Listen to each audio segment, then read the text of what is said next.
UGC net के exam में हमारे पास कुछ ऐसे टॉपिक्स हैं जिनके डिफरेंट फॉर्म्स हैं, यानी वो टॉपिक बहुत अलग अलग तरीके से हमसे पूछे जाते हैं। तो आज की क्लास में मैं आपको टीचिंग एप्टीट्यूड का एक वैसा ही टॉपिक करवाऊंगी which is teacher and learner centred methods.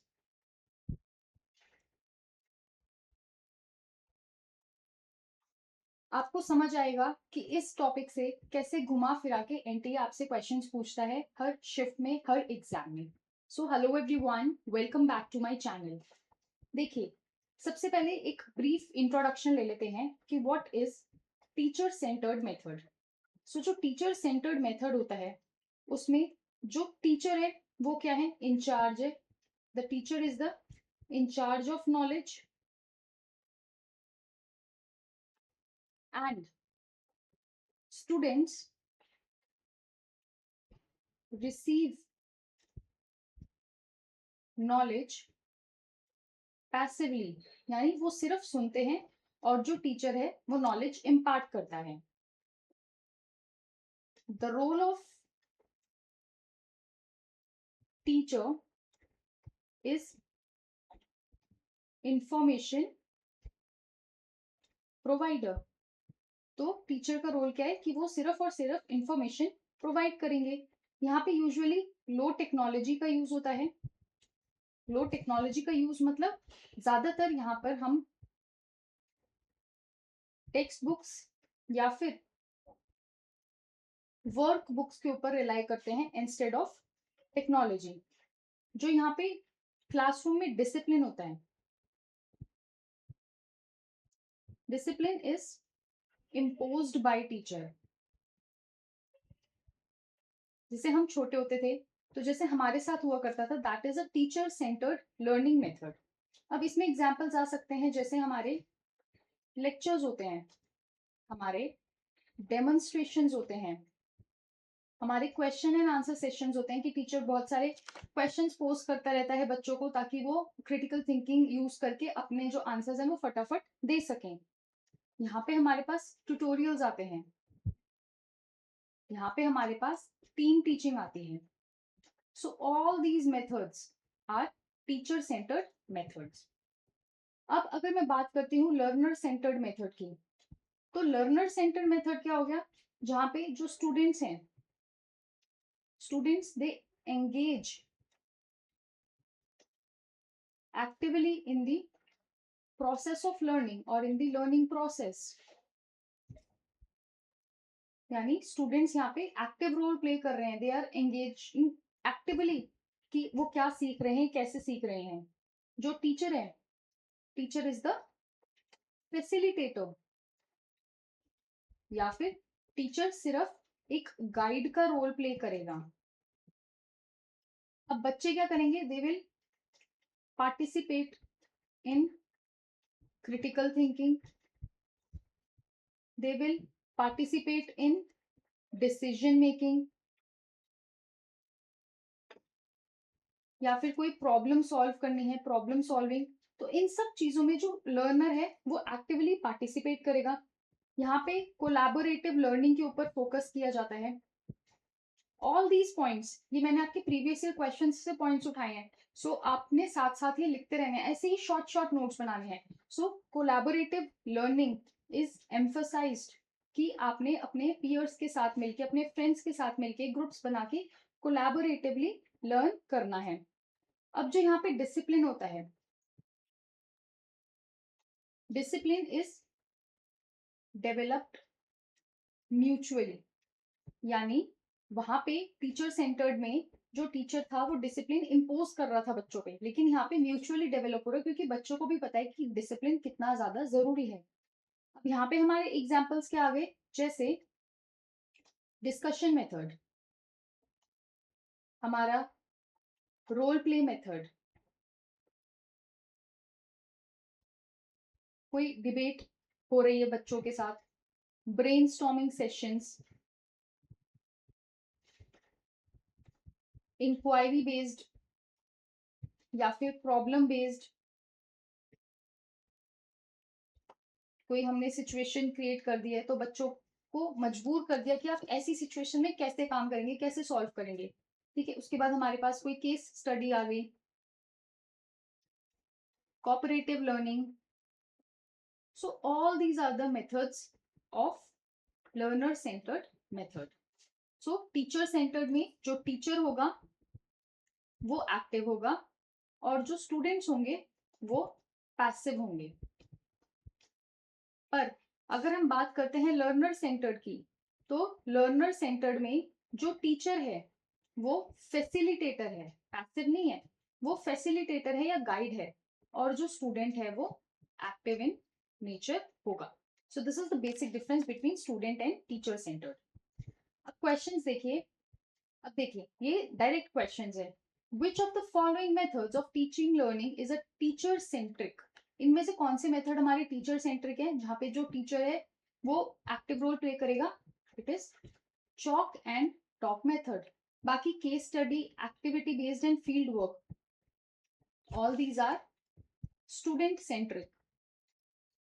तो जहां आपने यहाँ पे पीछे लर्नर सेंट्रिक या स्टूडेंट सेंट्रिक का छोटा सा नोट बनाया है, तो इन मेथड्स के साथ आप ये भी लिख सकते हैं activity based and field work. So this is how you keep on adding extra points to your notes. Now the second question says, in student centered approach a teacher, student centered approach में teacher का काम क्या है कि वो maximise करेगा extrinsic rewards को, encourage करेगा स्टूडेंट्स को कि वो अपनी रिस्पॉन्सिबिलिटी ज्यादा ले, appropriate teaching learning materials use करेंगे, या फिर टीचर ट्राई करेगा कि वो प्रेजेंट नॉलेज को पास्ट नॉलेज के साथ रिलेट कर पाए। So the best possible answer is कि स्टूडेंट सेंटर अप्रोच में जहाँ पे जो टीचर है वो फैसिलिटेटर का रोल प्ले करेगा या फिर गाइड का रोल प्ले करेगा, तो उसका काम क्या होगा? To encourage students to take their responsibility, कि बच्चे अपनी लर्निंग के लिए खुद रिस्पॉन्सिबल हो, उन्हें खुद पता हो कि उन्हें क्या सीखना है, कैसे सीखना है, कब सीखना है। Now, the third question, which of the following are not the characteristics of teacher-centered methods of teaching? Not the characteristics of teacher-centered, यानी हमें किसके बताने हैं? हमें लर्नर सेंटर्ड के कैरेक्टरिस्टिक्स बताने हैं। और ये किस टाइप का क्वेश्चन है? ये आपका मल्टीपल स्टेटमेंट ऑप्शन टाइप का क्वेश्चन है। अब देखिए हमें बताने थे लर्नर सेंटर्ड, आप देख लीजिए, स्टूडेंट्स आर पैसिव लर्नर्स, ये टीचर सेंटर्ड होता है। Teachers act as facilitator for learning, ये हमारा लर्नर सेंटर्ड है। Teacher directs the learning activities, ये टीचर सेंटर्ड है। Learning is based on collaboration, ये लर्नर सेंटर्ड है। Learning is based on students interest, ये भी लर्नर सेंटर्ड है। तो हमें बताना था लर्नर सेंटर्ड या फिर नॉट द टीचर सेंटर्ड, तो कौन कौन से है हमारे? B D E, option number 3 जो होगा करेक्ट आंसर बन जाएगा।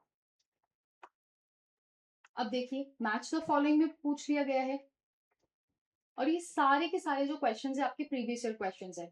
अब देखिए टीचर सेंटर्ड में मैंने आपको बताया था जो डिसिप्लिन होता है वो क्या किया जाता है? इम्पोज किया जाता है। सो ए का सेकेंड, दो ऑप्शंस आपके एलिमिनेट हो गए। लर्नर सेंटर्ड, लर्नर क्या करता है? मैंने आपको बताया था म्यूचुअल होता है, शेयर्ड होता है, तो डिसिप्लिन क्या आएगा? शेयर्ड आएगा। और लर्निंग सेंटर्ड हो गया सेल्फ कंट्रोल, तो हमारा ऑप्शन नंबर जो 3 होगा वो करेक्ट आंसर बन जाएगा। अब लर्निंग सेंटर्ड क्या हो गया, मैं यहाँ पे आपको समझा देती हूँ। एक थर्ड टाइप होती है learning centred. It is not actually a type, but learning centred का मतलब क्या हो गया? जहाँ पे स्टूडेंट बात करेगा सेल्फ डिसिप्लिन की, जहाँ पे बच्चा बात करेगा सेल्फ रेगुलेशन की, यानी वो अपने बिहेवियर के लिए खुद रिस्पॉन्सिबल है। So that is learning centred approach of education. ठीक है, तो ये 3 अप्रोचेस होती हैं। अब देखिए स्टेटमेंट फॉर्म में आ गया, statement 1 and statement 2। So teacher centred learning में जो टीचर है, the teacher gives up traditional decision making roles and chooses instead the role of a facilitator who focuses on student feelings. क्या teacher centred learning में जो facilitator का role है वो teacher play करता है? नहीं, वो ट्रेडिशनल तरीके से ही काम करते हैं, वो ट्रेडिशनल तरीके से ही chalk and talk method, lecture method से पढ़ाते हैं। So this is an incorrect statement. In learner-centered method, the teacher attempts to see the world as students see it, creating an atmosphere of empathetic communication. बिल्कुल, क्योंकि teacher facilitator का काम कर रहा है तो बच्चा अपनी लर्निंग के लिए जो खुद रिस्पॉन्सिबल है, सेल्फ कंट्रोल्ड डिसिप्लिन है, सेल्फ कंट्रोल्ड एनवायरनमेंट है, तो ऑब्वियसली जो टीचर है वो बच्चे की आंखों से दुनिया देख रहा है कि इन द सेंस कि वो चाहता है कि बच्चे क्या सीखना चाहते हैं, वो उस हिसाब से क्लास को डिजाइन करेगा. सो यहाँ पे हमारा ऑप्शन नंबर 1 जो होगा वो इनकरेक्ट है and option number 2 is correct. तो करेक्ट आंसर बन जाएगा हमारा ऑप्शन नंबर 4. अब which of the following is a potential drawback. अब इन्होंने क्या पूछ लिया, ड्रॉबैक पूछ लिया टीचर सेंटर्ड इंस्ट्रक्शन का.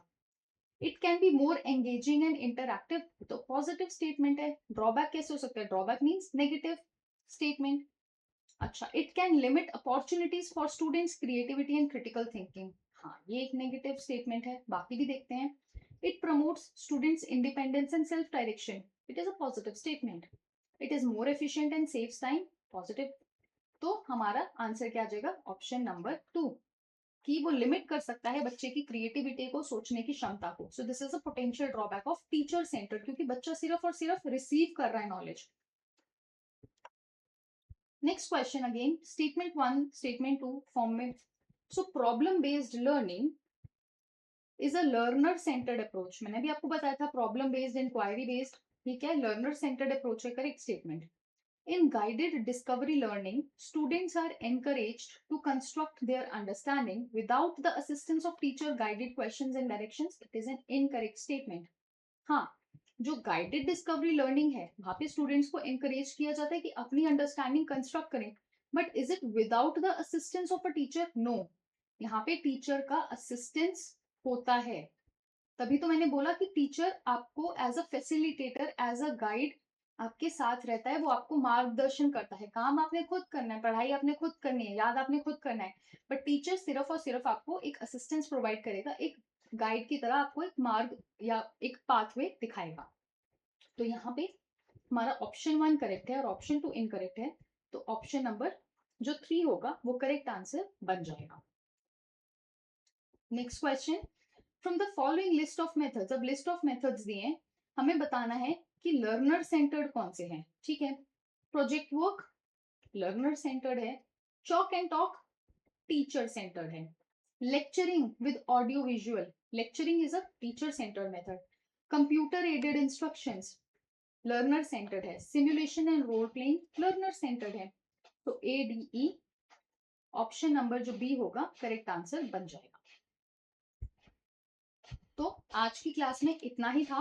मैंने आपको लर्नर और टीचर सेंटर्ड बेसिक समझाया है, जो की पॉइंट्स है वो सारे समझाए हैं. जिस तरीके से क्वेश्चंस पूछे गए हैं, चाहे स्टेटमेंट फॉर्म में पूछे हैं, चाहे मैच द फॉलोइंग की फॉर्म में पूछे गए हैं, या फिर मल्टीपल स्टेटमेंट ऑप्शंस पूछे गए हैं, I have tried to incorporate every format of question with this particular topic.